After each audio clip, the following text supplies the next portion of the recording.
آیت نمبر 26 سورۃ النجم پارہ نمبر 27۔ نحمدہ ونصلی علی رسولہ الکریم، اما بعد، اعوذ باللہ من الشیطان الرجیم، بسم اللہ الرحمن الرحیم۔ وَكَم مِّن مَّلَكٍ فِي السَّمَاوَاتِ لَا تُغْنِي شَفَاعَتُهُمْ شَيْئًا إِلَّا مِن بَعْدِ أَن يَأْذَنَ اللَّهُ لِمَن يَشَاءُ وَيَرْضَىٰ۔ صدق اللہ العظیم۔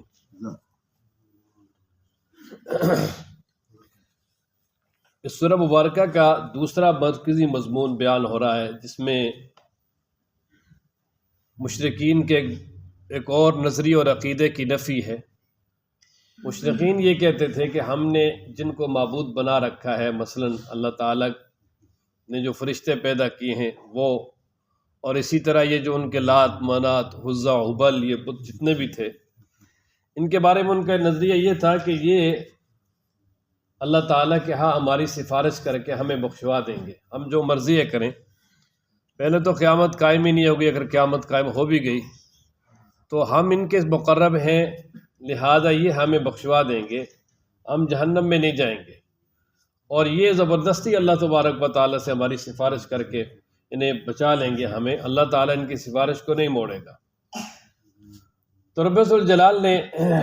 اس آیت مبارکہ میں اسی چیز کی تردید فرمائی۔ اللہ تعالیٰ فرماتے ہیں کہ آسمانوں میں کتنے ہی زیادہ فرشتے ہیں جو اللہ تعالیٰ نے پیدا کیے ہیں، اور آپ اندازہ کریں ان فرشتوں کو کہ کتنے وہ زیادہ پیدا ہوئے ہیں، کہ بیت اللہ کے اوپر 7ویں آسمان پہ بیت المعمور ہے، روزانہ 70,000 فرشتے اس میں داخل ہوتے ہیں، اس کا طواف کرتے ہیں، قیامت تک اس فرشتے کی باری نہیں آتی جو ایک دفعہ داخل ہو جائے، اتنے زیادہ ہے۔ فرمایا کتنے ہی، یہ کم خبریہ ہے، کتنے ہی فرشتے جو ہے نا وہ وہاں آسمانوں میں موجود ہیں، لیکن فرمایا وہ بھی کسی کے لیے سفارش نہیں کر سکتے مگر اللہ تعالیٰ کی اجازت سے۔ جب اللہ تعالیٰ ان کو اجازت دے دیں گے، جس کے لیے چاہیں گے، جس کے لیے پسند کریں گے، تو پھر وہ سفارش کریں گے، لیکن اس کے علاوہ وہ جس کے لیے وہ چاہیں اور سفارش کر کے ان کو بخشوا دیں، جس طرح مشرکین کہتے ہیں، فرمایا یہ بالکل بھی نہیں ہو سکتا۔ اور پھر اللہ تبارک و تعالیٰ کہ ہاں سفارش صرف مومن کریں گے، مومن کے لیے ہوگی، کافر نہ سفارش کر سکتا ہے، نہ کافر کے لیے سفارش ہوگی۔ سفارش ہوگی، من ذا الذی یشفع عندہ الا باذنہ، اللہ فرماتے ہیں کون ہے جو اللہ کے ہاں سفارش کر سکتا ہے اس کی اجازت کے بغیر۔ یوم یقوم الروح والملائکۃ صفا لا یتکلمون الا من اذن له الرحمن، فرمایا وہاں کسی کو بولنے کی اجازت بھی نہیں ہوگی مگر وہی بولے گا جس کو اللہ اجازت دیں گے۔ تو اللہ کی اجازت کے ساتھ سفارش ہوگی، اور سب سے پہلی شفاعت تو نبی پاک صلی اللہ علیہ وسلم کی ہوگی، عمومی حساب و کتاب شروع ہونے کے لیے۔ اس کے بعد دوسری سفارش آپ علیہ السلام کی ہوگی امت کے گناہ گاروں کے لیے، اور اس کے بعد پھر حافظ قرآن بھی سفارش کریں گے، شہید بھی سفارش کرے گا، اور جو صحیح علماء ہیں وہ بھی سفارش کریں گے، چھوٹے بچے جو فوت ہو گئے وہ بھی سفارش کریں گے، لیکن یہ ساری سفارشیں مومنوں کے لیے ہوگی، کافر کے لیے کوئی سفارش نہیں، اللہ تبارک و تعالیٰ کی طرف سے کوئی اجازت نہیں ہوگی۔ فرمایا نا وَكَم مِّن مَلَكٍ، اور کتنے ہی فرشتے، یہ کم ہے نا، کم خبریہ ہے، اگر یہ کم استفہامیہ رہتا نا تو ہوتا کتنے، تو یہاں پر کتنے ہی فرشتے فی السماوات، آسمانوں میں ہیں، لا تغنی، نہ کام آئے گی، شفاعتہم، ان کی سفارش، شیئن، کچھ بھی، الا من بعد، مگر بعد اس کے کہ ان یأذن اللہ، کہ اللہ تعالیٰ اجازت دے، لمن یشاء، جس کے لیے چاہے، ویرضیٰ، اور جس سے راضی ہو، کہ جس کے لیے پسند کرے، جس کے لیے چاہے اس کے لیے وہ اجازت دے گا، وہ سفارش کرے گا۔ اور فرشتے تو دنیا میں بھی دعائیں کرتے ہیں، 10 قسم کے خوش نصیب ایسے لوگ ہیں جن کے لیے فرشتے دعائیں کرتے ہیں، ان میں سے ایک توبہ کرنے والے بھی۔ ان الذین لا یؤمنون بالآخرۃ، آگے اللہ تبارک و تعالیٰ فرماتے ہیں کہ یہ جو آخرت کا انکار کرنے والے مشرکین ہیں، یہ فرشتوں کو اللہ کی بیٹیاں قرار دیتے ہیں۔ اب ایک تو نعوذ باللہ یہ ظلم ہے کہ یہ فرشتوں کو اللہ کا شریک بناتے ہیں، فرشتے اللہ کا شریک نہیں ہیں بلکہ وہ اللہ کی مخلوق ہیں۔ دوسرا یہ ہے کہ وہ اللہ کے لیے ان کو اولاد بناتے، اولاد مانتے ہیں، اور اللہ کی کوئی اولاد ہے ہی نہیں۔ اور تیسرا ظلم یہ ہے کہ اولاد بھی پھر بیٹیاں. تو اللہ تبارک و تعالیٰ فرماتے ہیں کہ اس بارے میں ان کے پاس کوئی دلیل نہیں ہے، نہ عقلاً نہ منقولاً. عقلی بھی دلیل اس لیے نہیں ہے کہ بھئی اولاد اور باپ ان کے درمیان جنس کا ایک ہونا ضروری ہے. تو لیس کمثلہ شیء، اللہ کی مثل تو کوئی ہے ہی نہیں. اللہ تعالیٰ کی جنس سے تو کوئی ہو سکتا ہی نہیں ہے. اللہ خالق ہے اور فرشتے اور باقی ساری چیزیں مخلوق ہیں، اور خالق اور مخلوق کی جنس ایک ہو ہی نہیں سکتی. اس لیے عقلاً بھی اللہ کی اولاد نہیں. اور اسی طرح منقولی دلیل کہ کسی سابقہ کتاب سے، سابقہ پیغمبر سے کوئی بات منقول ہو جی کہ اللہ نے اولاد بنائی ہے، ایسی کوئی بات نہیں. فرمایا پھر یہ دلیل ان کی کیا ہے؟ تو فرمایا ان یتبعون الا الظن، صرف جو ہے نا وہ اپنا گمان، اپنا خیال، اپنی سوچ، بس اس سے انہوں نے جو ہے وہ بنایا ہوا ہے. اللہ تعالیٰ نے مشرکین کے شرک کو مکڑی کے جالے سے تشبیہ دی ہے، اور اس کی تشبیہ دینے کی دو وجہ ہیں. ایک وجہ تو یہ کہ مکڑی کا جالا جس طرح کمزور ہوتا ہے، اسی طرح مشرکین کے شرک بھی جو ہے نا وہ جن کو اللہ کے ساتھ شریک کرتے ہیں وہ بھی کمزور ہیں، کچھ بھی نہیں کر سکتے. اور دوسرا تشبیہ اس لیے دی ہے کہ مکڑی کا جو جالا ہوتا ہے وہ کوئی باہر سے اس کے لیے کوئی دھاگا یا کوئی چیز استعمال نہیں ہوتی، بلکہ وہ مکڑی کا اپنا اس کے اندر سے ہی لعاب نکلتا ہے، اسی کے ذریعے وہ بناتا ہے. تو مشرکین کے پاس بھی شرک کی کوئی ایسی دلیل خارجی نہیں ہے. وہ جو بھی اس کے لیے دلیل بناتے ہیں وہ اپنے ذہن سے خود بناتے ہیں. ان میں سب سے بڑی دلیل یہ تھی، ہمارے آبا و اجداد یہ کرتے ہیں. تو اللہ فرماتے ہیں کہ جب ان کی دلیل صرف گمان ہے، اٹکل ہے، تو فرمایا جو اٹکل ہے وہ حق کا مقابلہ بالکل بھی نہیں کر سکتا. فرمایا نا ان الذین، بے شک وہ لوگ، لا یؤمنون، جو نہیں ایمان لاتے، بالآخرت، آخرت پر، لا یسمون الملائکۃ، البتہ وہ فرشتوں کے نام رکھتے ہیں، تسمیۃ الانثیٰ، عورتوں کے سے نام. تسمیۃ نے نام، انثیٰ مانے مؤنث مادہ، یعنی مادہ نام رکھتے ہیں ان کے لیے، ان کو اللہ کی بیٹیاں قرار دیتے ہیں. وما لہم، نہیں ہے ان کے لیے بھی اس بارے میں، من علم، کوئی دلیل. ان یتبعون الا الظن، کہ وہ نہیں پیروی کرتے مگر ایک گمان کی. وان الظن، اور بے شک گمان، لا یغنی، نہیں کام آتا، من الحق، کے حق کے مقابلے میں، شیئا، کچھ بھی. فَأَعْرِضْ عَمَّنْ تَوَلَّىٰ، اب یہ نبی پاک صلی اللہ علیہ وسلم کے لیے ایک تسلی بھی ہے اور کفار کے لیے زجر ہے کہ اللہ تبارک و تعالیٰ فرماتے ہیں کہ وہ جس نے حق سے اور اللہ فرماتے ہیں ہمارے ذکر سے، یعنی قرآن سے، نصیحت سے منہ موڑ لیا. اور دوسرا یہ ہے کہ اس نے صرف دنیا کو اپنا مقصد بنا لیا، آخرت کی طرف اس کی کوئی توجہ نہیں ہے.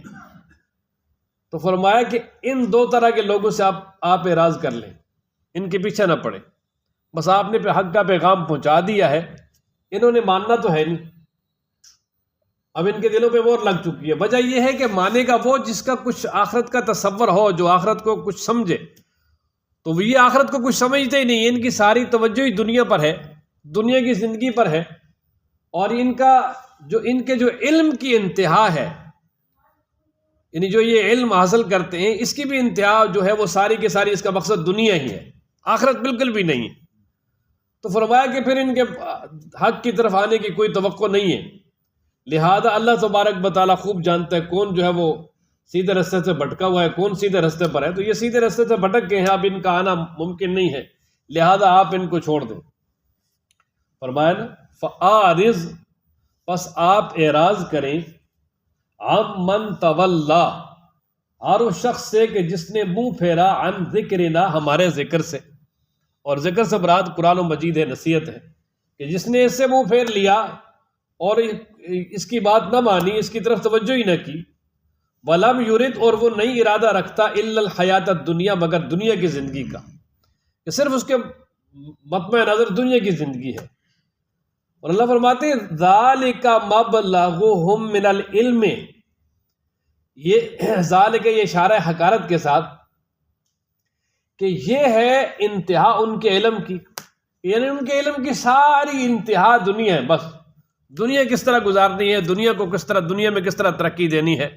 اور دنیا میں کس طرح لوگوں کا مقابلہ کر کے آگے بڑھنا ہے. بس سارا جو کچھ بھی ہے وہ سب اسی کے لیے ہے.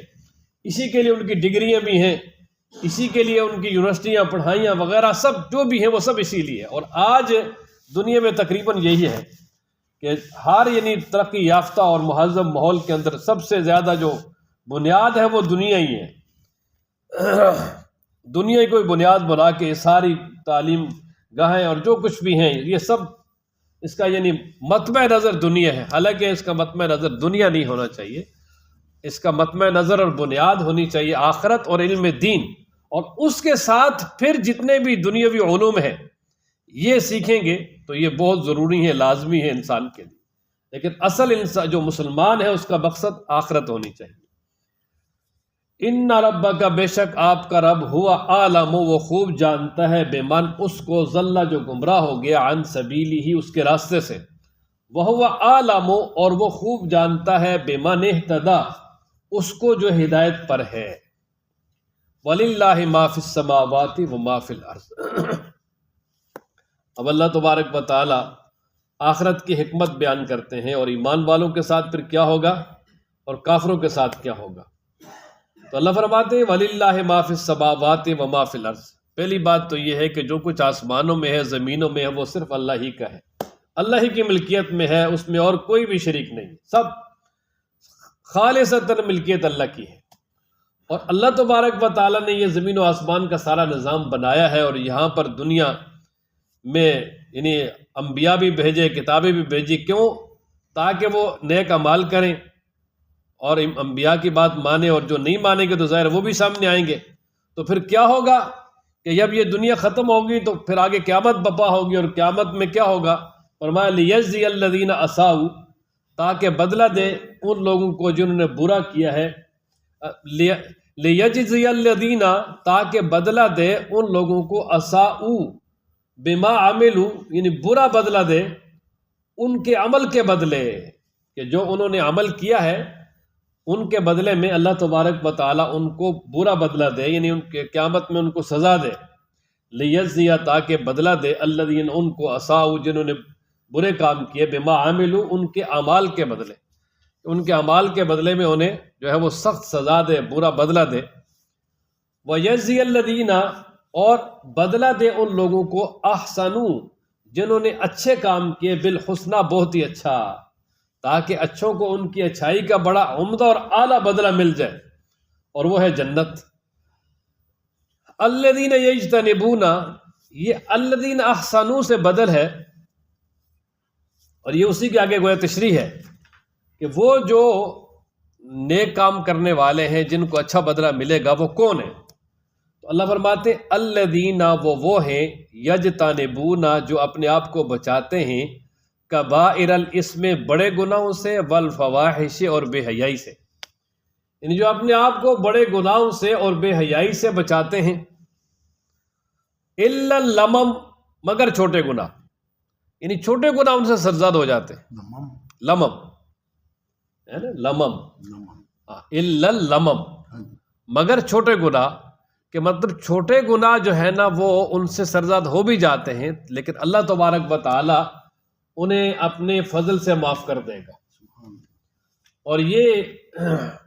اس سے پہلے سورہ نساء میں بھی گزرا کہ اللہ تبارک و تعالیٰ فرماتے ہیں کہ جو بڑے گناہوں سے جو ہے نا وہ اپنے آپ کو بچائے گا تو نکفر عنہم سیئاتہم، ہم ان کے چھوٹے گناہ خود ہی ختم کرتے، معاف کرتے جاتے۔ اور حدیث مبارکہ میں یہ بیان ہے نا کہ جب کوئی آدمی چہرہ دھوتا ہے تو چہرے کے سارے گناہ دھل جاتے ہیں، جب ہاتھ دھوتا ہے تو ہاتھوں کے سارے گناہ پانی کے ساتھ دھل جاتے ہیں، جب وضو میں پاؤں دھوتے ہیں تو جو گناہ پاؤں نے چھوٹے کیے وہ بھی دھل جاتے ہیں، مسجد کی طرف جب آتا ہے تو ایک گناہ معاف ہوتا ہے، ہر قدم پہ ایک نیکی ملتی ہے، ایک درجہ بلند ہوتا ہے۔ تو یہ سارے چھوٹے گناہ ہیں، تو چھوٹے گناہ ساتھ ساتھ ختم ہوتے رہتے ہیں، معاف ہوتے رہتے ہیں، لیکن شرط یہ ہے کہ فرمایا بڑے گناہوں کا رسی اور وہ بڑے گناہوں کا عادی نہ بن جائے۔ اگر ان کا عادی بن گیا تو پھر یہ ظاہر ہے توبہ کی بھی توفیق نہیں ہوگی، جب توبہ کی بھی توفیق نہیں ہوگی تو پھر وہ معاف نہیں ہوں گے، اور پھر کل قیامت والے دن وہ مجرموں کی شکل میں رب ذوالجلال کے دربار میں پیش ہوگا۔ ان ربک واسع المغفرۃ، بے شک تیرا رب وسیع بخشش والا ہے، اللہ کی بخشش بہت وسیع ہے، جتنی بھی گناہ وہ معاف کر سکتا ہے، لیکن بڑے گناہ بھی توبہ سے معاف ہو سکتے ہیں سوائے کفر اور شرک کے، کہ وہ اس کی معافی نہیں۔ ہوا عالم بکم، ہاں یہ اللہ تعالیٰ نے بتا دیا کہ اے انسان، اللہ تعالیٰ تو تمہیں اس وقت سے جانتا ہے جس وقت تمہیں اللہ نے مٹی سے پیدا کیا، یعنی آدم علیہ السلام کا پتلا بنایا مٹی سے، اور پھر اللہ تعالیٰ نے اس میں روح پھونکی، اللہ تعالیٰ تو انسانوں کی سرشت کو ایک تو اس وقت سے جانتا ہے، اور دوسرا فرمایا کہ جس وقت تم اپنی ماں کے پیٹ میں بالکل ناتمام بچہ ہوتے ہو، 4 مہینے کے جب پورے ہونے سے بھی پہلے ناتمام ہوتے ہو بالکل ہی، فرمایا اللہ تعالیٰ تو تمہیں اس وقت بھی جانتا ہے کہ تم کیا چیز ہو۔ اس لیے فرمایا کہ تم اپنے آپ کو پاک باز مت ٹھہراؤ، یعنی یہ نہ کہو اپنے آپ کو کہ ہم بڑے پاک باز ہیں، ہم بڑے اعلیٰ ہیں، فرمایا نہیں، وجہ یہ ہے کہ اللہ تبارک و تعالیٰ کے ہاں جو پاک ہے، جو متقی ہے، پرہیزگار ہے، اللہ اس کو خوب جانتا ہے، اس کو پتہ ہے، اللہ کو بتانے اور جتلانے کی ضرورت نہیں ہے۔ اور کیونکہ اپنے آپ کو کہنا میں بڑا پاک باز ہوں، یہ ہے وہ ہے، تو یہ ایک تکبر میں آتا ہے اور یہ اللہ کو پسند نہیں ہے۔ فرمایا نا ہوا اعلم بکم، وہ تمہیں خوب جانتا ہے، اس وقت سے انشأکم، جب تمہیں پیدا کیا، من الارض، زمین سے۔ تو ایک تو آدم علیہ السلام کا مجسمہ بنایا نا جی، اور دوسرا یہ کہ زمین سے جب انسان کی غذا وہ جو نکلتی ہے نا غذا، پھر وہ انسان کھاتا ہے، اسی سے خون بنتا ہے، اسی سے انسان کا مادہ معنویہ بنتا ہے، اسی سے آگے انسانوں کی تخلیق ہوتی ہے۔ فرمایا تمہاری اول سے ہی اللہ تعالیٰ تمہیں جانتا ہے۔ وَإِذْ، اور اس وقت سے، انتم، جب تم، اجنتن، ناتمام بچے تھے، ناپختہ بچے تھے، جنین تھے، فی بطون امہاتکم، اپنی ماؤں کے پیٹوں میں، فلا تزکوا انفسکم، بس تم نہ پاک ٹھہراؤ اپنے نفسوں کو، ہوا اعلم بمن اتقی، اور وہ خوب جانتا ہے اس آدمی کو جو پرہیزگار ہے۔ افرأیت الذی تولی وآتی قلیلا واکدی، اس آیت مبارکہ کا شان نزول یہ ہے کہ ولید بن مغیرہ، یہ مشرکین مکہ میں سے مشہور کافر اور کافروں کا بڑا سرغنہ تھا، اور یہ مالداری کے اعتبار سے مکہ میں سب سے بڑا مالدار تھا۔ تقریباً مکہ اور ارد گرد میں جتنے بھی بازار تھے، ہر بازار میں اس کے دکان، اور یہ بڑا تاجر تھا، اور صحت کے حوالے سے بھی اتنا یہ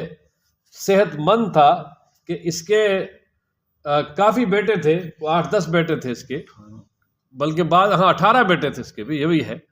اور ان میں سے 2 کو اللہ نے جو ہے نا وہ اسلام کی دولت دی۔ ایک جرنیل ہے اسلام، نبی پاک صلی اللہ علیہ وسلم نے جن کے بارے میں فرمایا سیف من سیوف اللہ، اللہ کی تلواروں میں سے تلوار، اور دنیا میں وہ واحد جرنیل جس نے 100 جنگیں لڑی ہیں، 100 کی 100 جیتی ہیں۔ کوئی بھی جرنیل ان کے علاوہ ایسا نہیں آیا اب تک کہ جس نے یعنی اتنی جنگیں لڑی ہوں اور اس میں وہ جیتا ہو۔ اللہ تبارک و تعالیٰ نے بڑا مقام دیا ان کو۔ حضرت خالد بن ولید وہ اس کے بیٹے تھے، اور دوسرے تھے ولید بن ولید، بیٹے ولید بن ولید، وہ بھی یعنی اللہ تعالیٰ نے ان کو بھی ایمان کی دولت دی۔ تو باقی یہ خود اور باقی بیٹے جو ہے وہ اس کے کفر میں مرے ہیں۔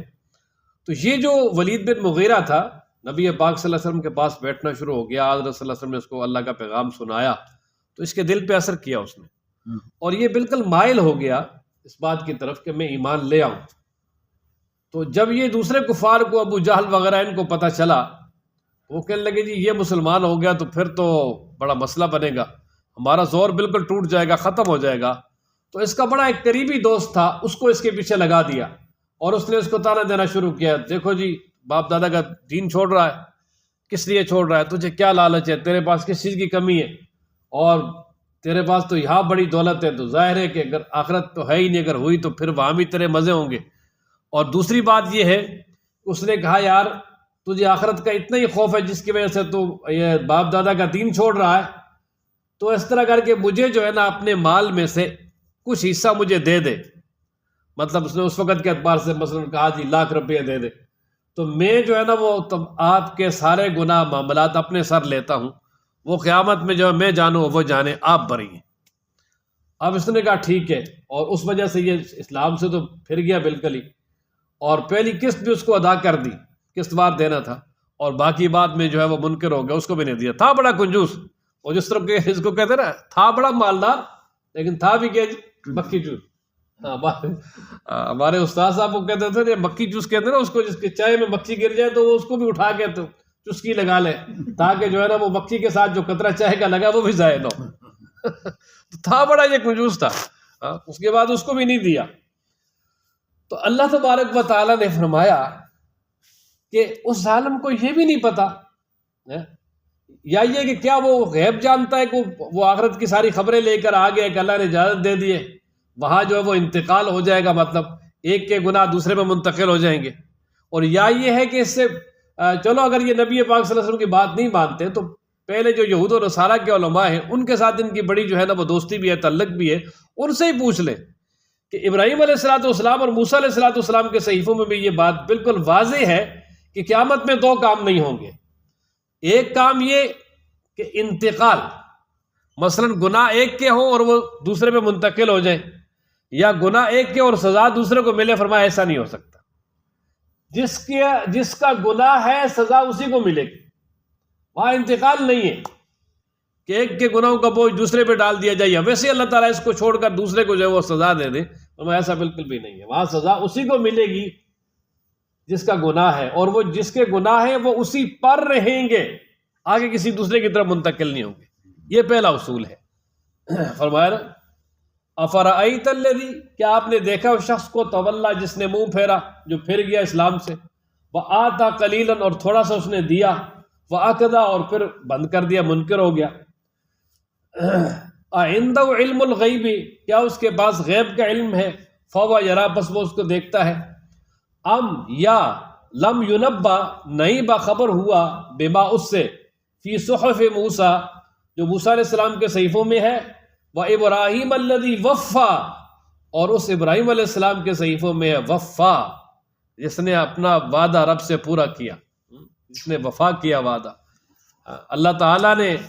جس نے رب کے ساتھ وفا کی، کہ اللہ تعالیٰ نے جو بھی ان پہ ذمہ داری ڈالی اس کو پورا کیا، اور ذمہ داری تو درکنار، جو اللہ نے اشارہ کیا اس کو بھی پورا کیا۔ اچھا کیا جی صحیفوں میں؟ اللہ تازیرو، یہ کہ نہیں اٹھائے گا، وازرتن، کوئی بھی اٹھانے والی، وزر اخرى، کسی دوسرے کے بوجھ کو۔ اللہ یہ کہ نہیں تازیرو اٹھائے گی، وازرتن، کوئی بھی اٹھانے والی، وزرا بوجھ، اخرى دوسرے کے، یعنی کوئی بھی دوسرے کے بوجھ کو نہیں اٹھائے گا، وہاں انتقال نہیں ہوگا۔ یہ پہلا اصول ہے۔ اور اب دوسرا اور آگے کیا ہے وہ انشاءاللہ زندگی رہی تو ہفتے والے دن۔ اللہ تعالیٰ ہم سب کو قرآن پڑھنے، سمجھنے، عمل کرنے کی توفیق عطا فرمائے۔